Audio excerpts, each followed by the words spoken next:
Relax, take a deep breath. The international break is almost over. Normality with the Premier League, La Liga, Serie A, League One and whatever other divisions you're into can finally resume. First though, we want to check on the England squad. Manager Gareth Southgate threw caution to the wind. I mean, as much as 2 0-0 draws can be construed as throwing caution to the wind by selecting 3 previously uncapped players and pushing youth into the starting lineups. While you and your mate will have daily quarrels over who should and shouldn't make the squad, instead we've simulated FM18 to the day before the tournament kicks off to give you this, England's final World Cup squad, according to Football Manager 2018. Starting in goal and number 1 for the tournament is Tom Heaton. In the game, he's enjoyed a stellar season in the sticks for Burnley as they finished 9th. The other 2 keepers are Joe Hart, who had a difficult season with West Ham as they finished 13th, and Jack Butland with Stoke, who finished 11th. Well, that all seems pretty damn plausible. No complaints from me, onto the defence. So here we have a classic back 4 and it looks like this. Luke Shaw left back, with Michael Keane and John Stones central, Kyle Walker on the right. Walker and Stones have got to be 2 players who have pretty much cemented their places in the team, so let's focus on the other 2. Keane enjoyed a fine campaign with Everton, boasting a 7.05 rating, although, and get this, Everton were relegated. Wow. They finished 18th in the division, which technically makes Keane a championship player.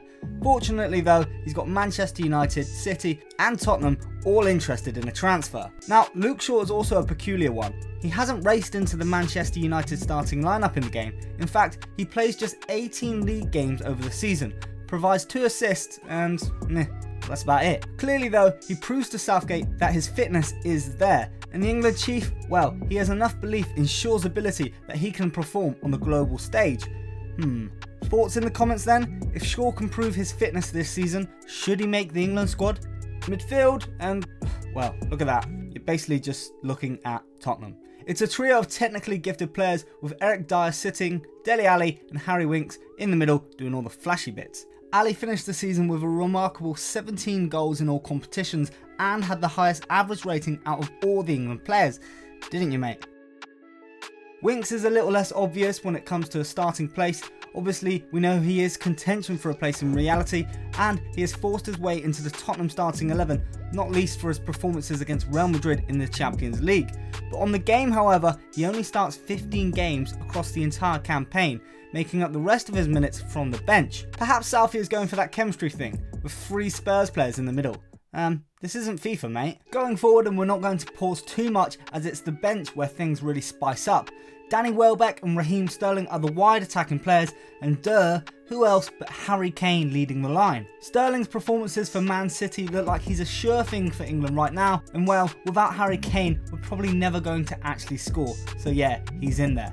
Welbeck though, here's a man with a lot to prove. In reality, it's 3 seasons ago now since he left United for the Gunners, but he's only scored 13 league goals in 50 appearances. At times, he looks like one of England's most natural finishers in front of goal, and he's actually scored 3 in 6 so far this season. Making the England team though, that's a tough call. Fortunately, on FM, he's managed to avoid injury and scored 9 goals across the season, with an average rating of 7.17 that allows him to make the cut. Me, I'm not quite so sure. To the bench, Jesse Lingard gets the nod.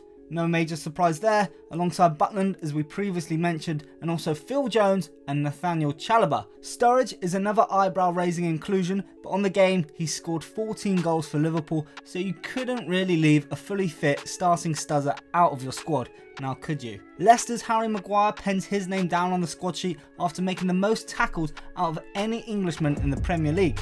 Good season for him. Danny Rose, Adam Lallana and Marcus Rashford, well that's standard. And then, hello, who's this? James Tarkowski. The second Burnley man in this setup, Tarkowski is a hugely consistent performer on FM18. In fact, he gets the second highest amount of EPL Man of the Match awards, so in the squad he goes. You've also got Kieran Trippier and Joe Hart. So there's the England squad for the World Cup in 2018. I mean, FM isn't always right, but you can bet it's pretty damn close. I'll leave the lineup and bench players up like this so you can have a proper scowl. Some big players who have missed out then. No Jamie Vardy, a bit of a strange one, no reason as to why he wouldn't be in the squad either. Jordan Henderson, he's actually got a hip injury, that's why he's not included. I mean, he had a storming season for Liverpool otherwise. Also, Danny Drinkwater, he misses out after starting just 2 games for Chelsea. No Livermore either. No Nathaniel Klein. Alex Oxlade-Chamberlain misses out after a poor season at Anfield. Ross Barkley, well, he's just got relegated with Everton apparently. And then Chris Smalling, he's nowhere to be seen. And no Ryan Bertrand. He misses out after Southgate puts his foot down and brings just 4 fullbacks and no more. Thanks for watching. Remember to like and subscribe for all the best FIFA and Football Manager content. HITC Top Corner Gaming.